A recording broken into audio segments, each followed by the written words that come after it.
Nifty से नफा, मानसी की तरफ से सौगात। हाय दोस्तों, मैं हूं आपकी अपनी मानसी और स्वागत है मेरे पॉडकास्ट में जिसका नाम है निफ्टी से नफा, मानसी की तरफ से सौगात। आज मैं सुपर एक्साइटेड हूं क्योंकि मैं आपके साथ शेयर करने वाली हूं एक सिंपल, पावरफुल और दिल को छूने वाली ट्रेडिंग स्ट्रैटेजी। ये स्ट्रैटेजी है निफ्टी ट्रेडिंग की, जो मैंने अपने सालों के अनुभव से सीखी है। तो तैयार हो जाओ, अपने दिल और दिमाग को खोल लो और चलो इस मज़ेदार और इमोशनल ट्रेडिंग जर्नी पर। पहला स्टेप, ट्रेडिंग का टाइम फ्रेम। दोस्तों, ट्रेडिंग में सबसे पहले हमें सही टाइम फ्रेम चुनना होता है। मैं यूज़ करती हूँ 15 मिनट का चार्ट ट्रेडिंग व्यू पर। क्यों? क्योंकि ये न ज़्यादा तेज़ है न ज़्यादा स्लो। ये बिल्कुल परफेक्ट है, जैसे मेरी मम्मी की गर्मा गर्म रोटी, न जली न कच्ची। 15 मिनट का चार्ट आपको मार्केट के मूवमेंट को समझने का समय देता है और आप जल्दबाजी में गलत डिसीजन नहीं लेते। दूसरा स्टेप, कैमरेला पिवट पॉइंट्स। अब बात करते हैं कैमरेला पिवट पॉइंट्स की। ये एक मैजिकल टूल है जो आपको मार्केट के सपोर्ट और रेजिस्टेंस लेवल्स बताता है। मैं सेटिंग में सिर्फ S2, S4, R2 और R4 को ऑन रखती हूँ। बाकी सब यानी S1, R1, S3, R3, S5, R5 of कर दो। क्यों? क्योंकि सिंपल रहना है दोस्तों। ज़्यादा लाइंस चार्ट पर डालोगे तो दिमाग चक्कर घनी हो जाएगा। S2 या S4 पर खरीदो, R2 या R4 पर बेचो। इतना आसान है, लेकिन रुको, पिक्चर अभी बाकी है मेरे दोस्त। तीसरा स्टेप, RSI, मार्केट का दिल। अब आता है RSI, रिलेटिव स्ट्रेंथ इंडेक्स। ये मार्केट का पल्स है दोस्तों। जैसे आपका डॉक्टर बीपी चेक करता है, वैसे ही RSI मार्केट की ताकत चेक करता है। मैं RSI की लेंथ 21 रखती हूँ, अपर बैंड 60 और लोअर बैंड 40। मैं दोहराती हूँ, RSI की लेंथ 21 रखती हूँ, अपर बैंड 60 और लोअर बैंड 40। एक बार फिर दोहरा रही हूँ, RSI की लेंथ 21, अपर बैंड 60 और लोअर बैंड 40। बेचने का सिग्नल जब RSI 60 से ऊपर जाए और फिर नीचे आए और R2 या R4 पर प्राइस हो तो बेचो। RSI को 60 के नीचे क्रॉस करना चाहिए।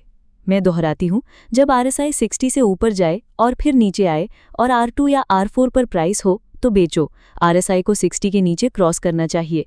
एक बार फिर दोहरा रही हूँ, जब RSI 60 से ऊपर जाए और फिर नीचे आए और R2 या R4 पर प्राइस हो तो बेचो। RSI को 60 के नीचे क्रॉस करना चाहिए। महत्वपूर्ण बात दोस्तों, मैं 3 बार बोलूँगी, पिवट और RSI दोनों कंडीशन पूरी होनी चाहिए। पिवट और RSI, पिवट और RSI, पिवट और RSI। अगर एक भी मिस हुआ तो ट्रेड मत करो। ये मेरी गलतियों से सीखा हुआ सबक है।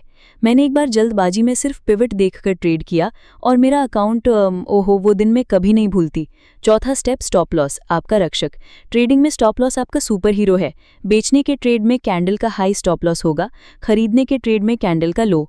ये आपको बड़े नुकसान से बचाएगा। मैंने एक बार स्टॉप लॉस नहीं लगाया था, सोचा चलो मार्केट वापस आएगा, लेकिन मार्केट तो मेरी मम्मी की तरह है, जब गुस्सा होता है तो सुनता ही नहीं है। तो स्टॉप लॉस हमेशा लगाओ। पांचवा स्टेप, सख्त नियम। सिर्फ निफ्टी ट्रेड करो, ना कोई दूसरा इंडेक्स, ना स्टॉक्स, ना क्रिप्टो। क्यों? क्योंकि फोकस चाहिए। मैंने एक बार बैंक निफ्टी ट्राई किया और मेरा दिमाग फट गया। स्ट्रैटेजी से मत भटको, ये आपका रोड मैप है। कम से कम 1 हफ्ते डेमो अकाउंट में प्रैक्टिस करो। मैंने 2 महीने प्रैक्टिस की थी और तब जाकर कॉन्फिडेंस आया। दिन में 2 से 3 ट्रेड से ज़्यादा मत करो। ज़्यादा ट्रेड्स इक्वल्स टू ज़्यादा कन्फ्यूजन। छठवां स्टेप, मन का कंट्रोल। ट्रेडिंग में आपका दिमाग आपका सबसे बड़ा दोस्त और दुश्मन है। लालच और डर को कंट्रोल करो। मैं आपको अपनी कहानी सुनाती हूँ। 2020 में मैंने एक ट्रेड में बड़ा प्रॉफिट कमाया, लेकिन लालच में और ट्रेड्स की और सारा प्रॉफिट गवा दिया। उस दिन मैंने सीखा, डिसिप्लिन ही सब कुछ है। एक और कहानी सुनो। मेरी दोस्त राहुल ने हर इंडेक्स और स्टॉक में ट्रेडिंग शुरू की। वो सोचता था जितना ज़्यादा उतना प्रॉफिट, लेकिन उसका अकाउंट जल्दी ही ज़ीरो हो गया। फोकस और सिंपल स्ट्रैटेजी ही जीत दिलाती है। सातवां स्टेप, रिस्क मैनेजमेंट। हर ट्रेड रिस्की है, हर ट्रेड में नुकसान का चांस है, इसलिए रिस्क मैनेजमेंट ज़रूरी है। मैं अपने अकाउंट का सिर्फ 1 से 2% रिस्क करती हूँ।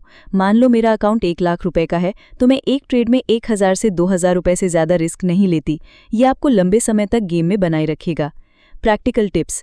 1. जर्नल बनाओ, हर ट्रेड को नोट करो। मैं हर रात 10 मिनट अपने ट्रेड्स रिव्यू करती हूँ, इससे मुझे अपनी गलतियाँ समझ आती हैं। 2. मार्केट को ऑब्जर्व करो, ट्रेडिंग से पहले मार्केट को समझो। मैं हर सुबह 15 मिनट चार्ट देखती हूँ ताकि मार्केट का मोड समझ सकूँ। 3.